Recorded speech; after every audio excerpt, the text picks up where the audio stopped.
And we're going into our last plenary session of today, at least. And I'm going to give the floor to Jane and Enora. Just one more small thing I have to mention. There were two people who were asking me if they could still go to the conference dinner. The answer is yes.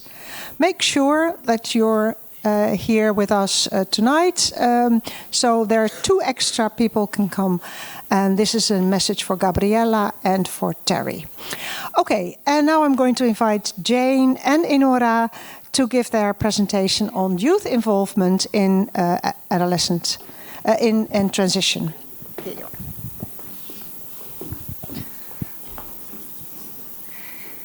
Hello, good afternoon. So I'm Enora le Roux. I'm a researcher in public health and I work in a pediatric hospital in Paris, France. But I just finished 1 year in Montreal, Canada, where I was involved in a team which is specialized in patient engagement. This is why we chose this topic with Jane. Yes, and my name is Jane. Most of you know me, I think. I've been working with Anneloes on the On Your Own Feet research and innovation program for almost 15 years now. And today I'm joining Enora on this talk on patient participation in transitional care. So Enora is going to start, and I will do the second part. Thanks. So great. So we have nothing to disclose. Just a little look on the agenda. What we will propose is to begin with some theories, and then we will speak about example applied to patient transition. So just to before, what is patient participation? There is a lot of different definition, and so we choose this one because I think it fits with our context of care. So, individual patient participation revolves around a patient's rights and opportunities to influence and engage in the decision-making about his care through a dialogue attuned to its preference, potential, and combination of his experiential and the professional expert knowledge. So maybe we can begin based on this definition to wonder if we do or not patient participation in everyday practice. So this is the first level of patient participation, which is based on individual, but there is also collective patient participation, and we heard about that this morning, which is a contribution of patient or their representing organization in shaping health and social care service and research, we will talk about that later, by means of active involvement in a range of activities at different levels that combine their own experiential experience and knowledge and the one of professional. So I think it's a good basis, this definition, to evaluate our own practice, and I will tell a little spoiler for those who will be with Jane and me in the following workshop session. We will help you with tools to evaluate your, let's say, approach of patient participation in everyday practice. If you are not coming to our workshop, sorry for you, but you can contact us and we can share some tools for evaluate your own practice with patient participation. Okay, the third and last definition is about patient involvement in research. So in research, patient involvement refers to the inclusion and activation. So it's not just about having a patient around the table. It's to activate him, so allow him to speak and share and co-construct. So their inclusion in the various stages of the research process, not only in research funding, for example, but in all stages of the research process, and the goal is to do research with or by patient and not to, about, or for patient. Okay, and there is two arguments for doing so. The first one is about the right to the patient to be involved in research on their condition. And the second argument is about, we all know that the experience of the patient is of great value and will give some value to research and will of course improve the efficiency, and we can speak about that later if you want to. And there is several approaches to do patient participation in research. So let's say light approach, which is consultation, and deep one, which is patient-led research. So here is a continuum of approach of patient participation. So we can see the first approach, which is the situation where the professional decide. So let's say that it was an approach that was applied maybe 40 years ago, but it's still applied in some context. Where the paternalism is applied and the approach is disease-centered care. So it's not centered on the patient, but only in the disease. Of course, there is a lot of limitation about that, and the patient is only informed about the decision which is taken for him. The second approach, more recent, let's say maybe it has 20 years old, is patient-centered care. So it's, let's say, better, but with some limits too, where professionals decide for the patient based on his needs. So the patient in this situation is consulted, so we are asking to him to give some input in the decision, but at least finally it's a professional who decide. And then the more recent, let's say, and more involving approach is partnership in care. So where professional and patient decide together. So the patient is no more in his bed during the discussion. He is around the table, let's say, with the professional. And just for you to know where you are on this continuum, we add some factors. I don't know. Yeah, we had some factors here, and all of these 5 factors help you to know where you are on the continuum. Just maybe, I think that in transition care we can do partnership in care, but it's not always the case. So I said that patient-centered care is better than disease-centered care, sometimes not, like in emergency context or ICU, something like that. But I think that for transition, we can do partnership in care.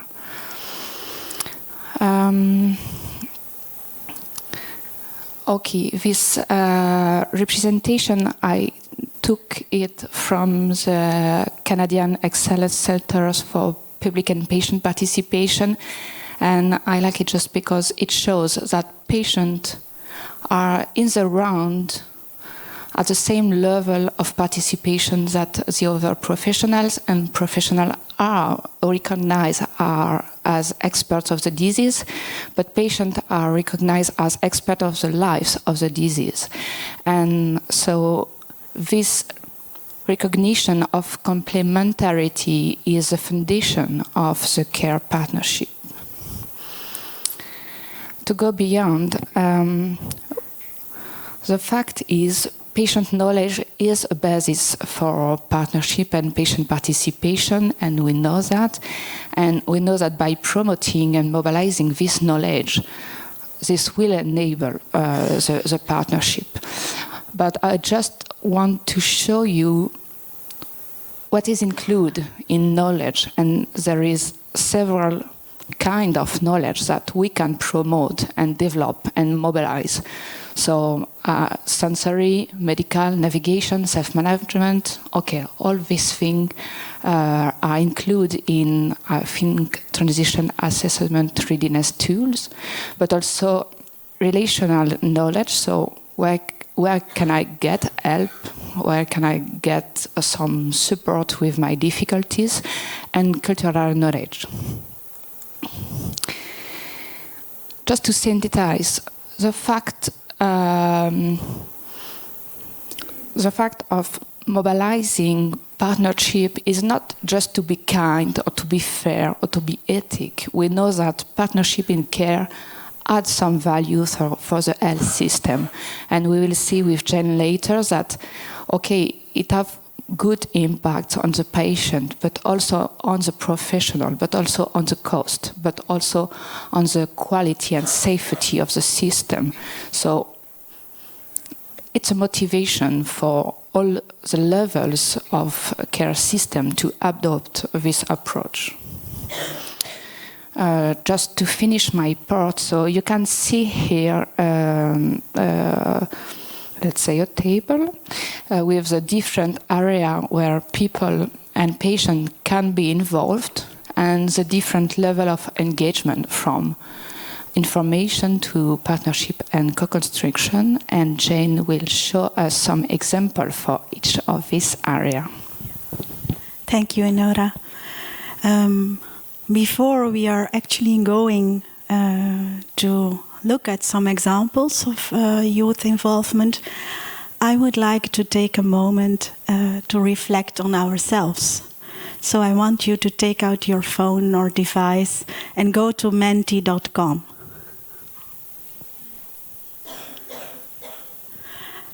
And at the top of the screen, you can see the code that you have to fill out.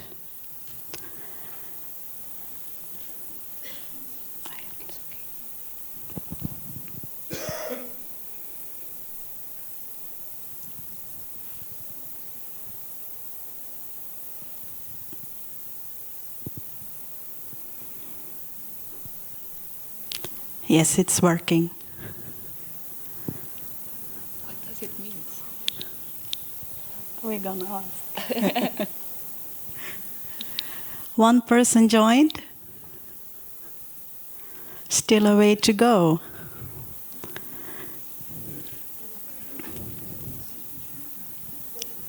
Fake participation. Interesting. Difficult.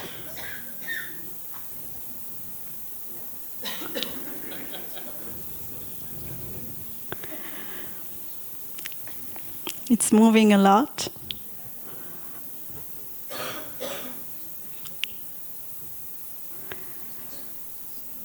Still moving.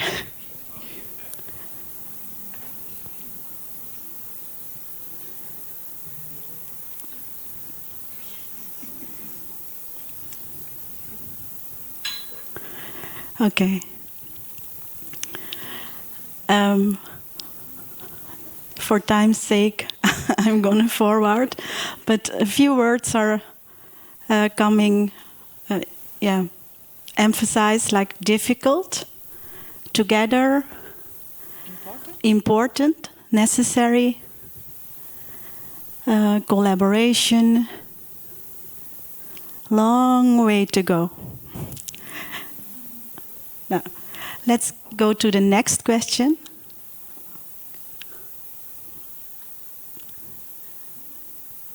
Can I? Yeah.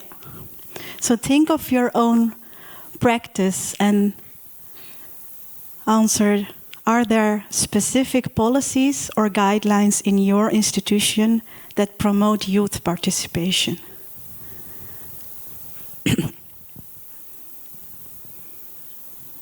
It's almost going even.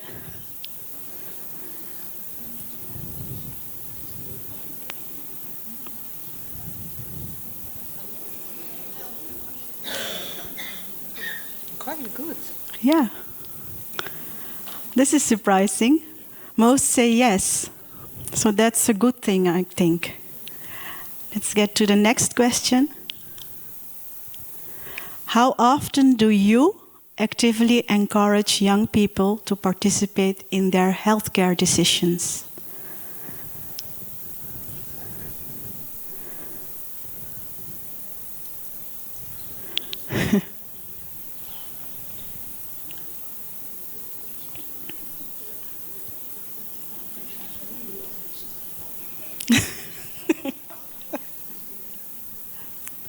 One person said rarely.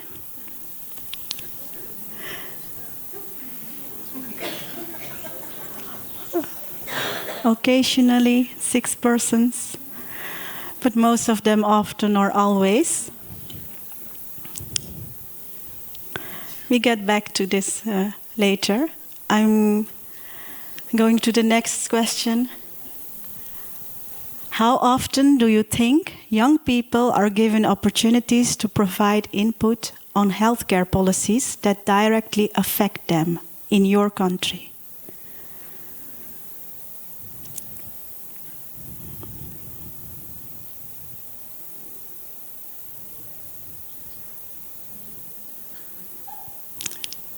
Yes, this is a different view now.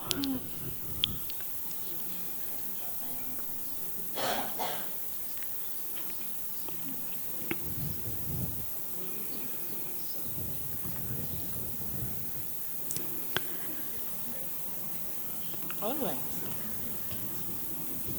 I would like to know in which country it always happens. Who said always? No? Okay. We see that it's mostly rarely or occasionally. And yeah, 21 said often. Quite good. That's also quite good. Okay. I think this is the last one. Do young people in your research or innovation project have opportunities to provide input on project design, objectives, or outcomes of interest? Oh, look at that. Amazing.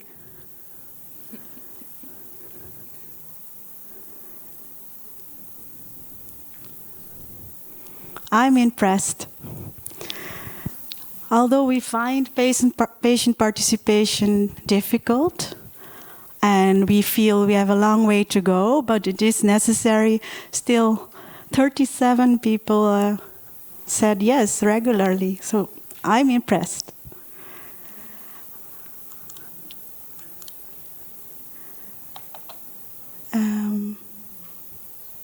Can I have my slides back? Yeah, thank you. So we already saw it in the word cloud. Participation of young people with chronic conditions is important. And this is reflected in like an international treaty that says that children and young people have the right to be involved in policy that affects them directly.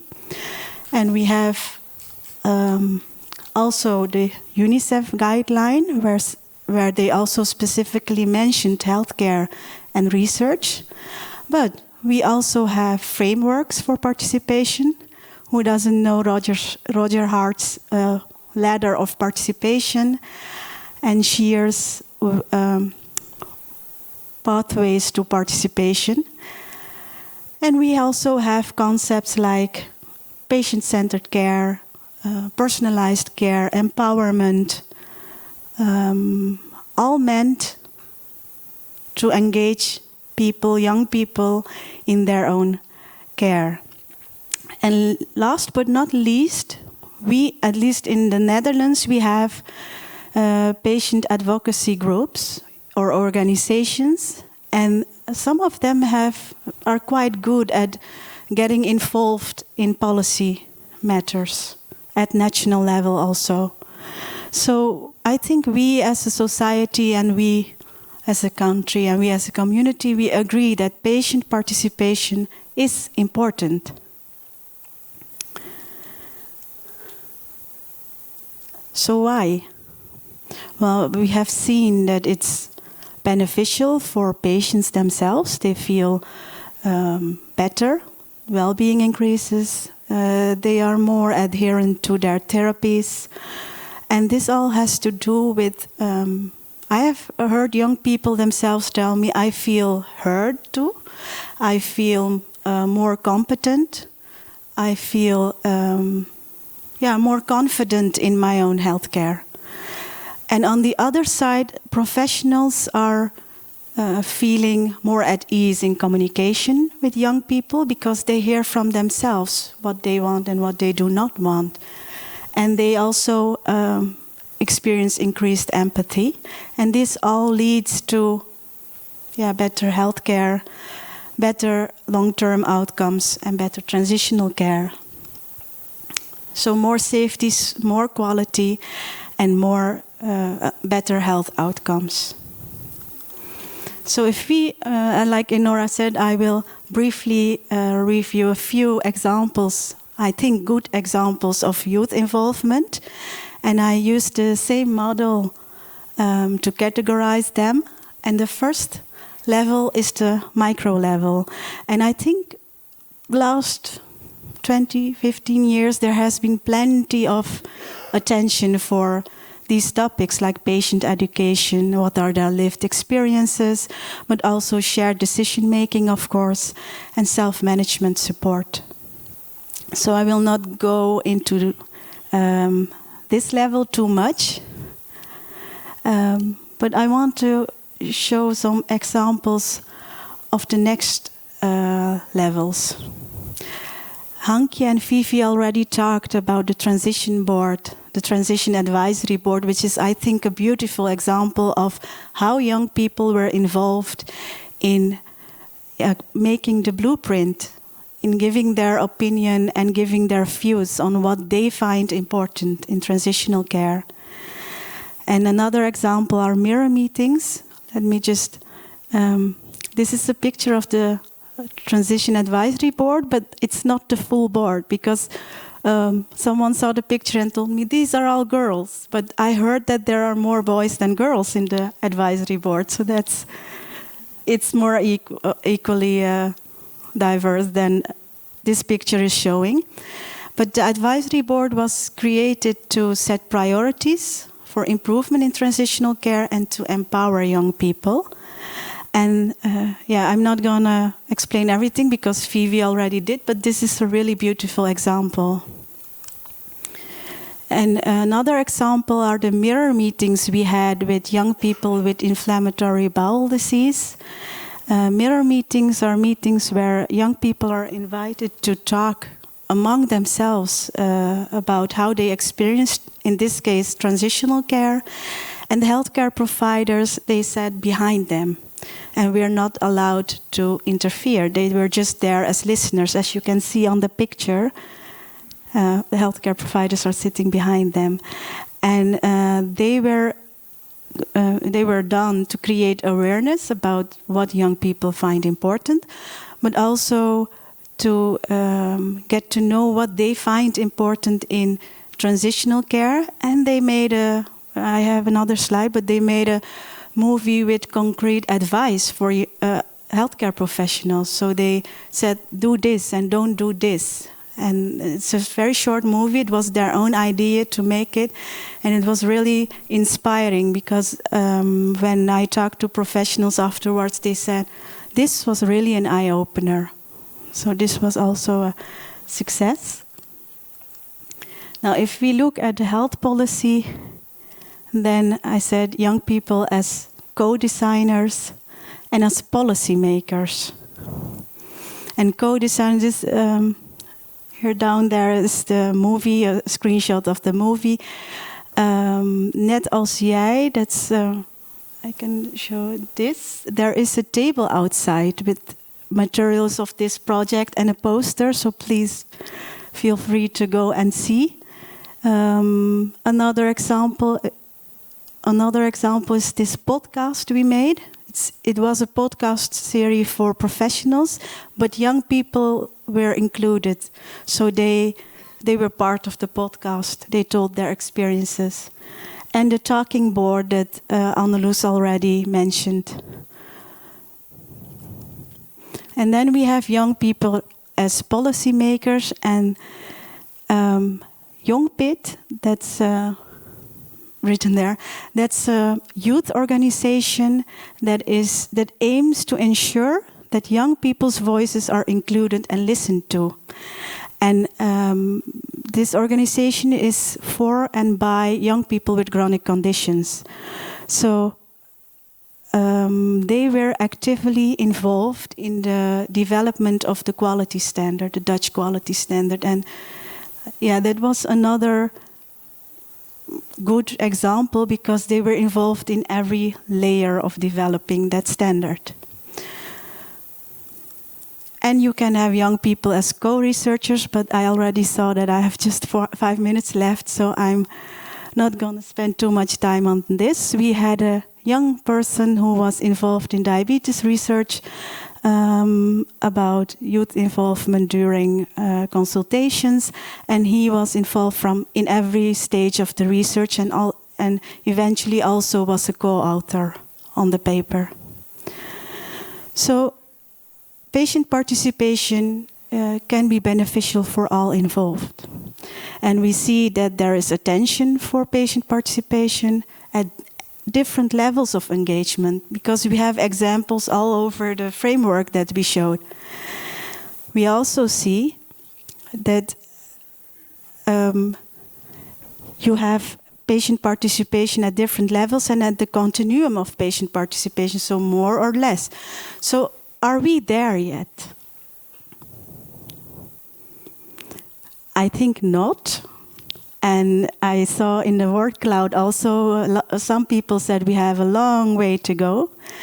And that has to do with different factors, barriers and facilitators. But I think even more important than that is if we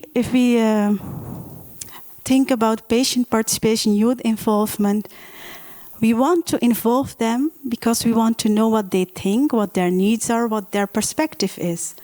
But I think in our quest to find out, we forget to ask them, how do you want to participate? Because more is not always better. And I think we together should think with young people about meaningful participation. When is participation meaningful for young people?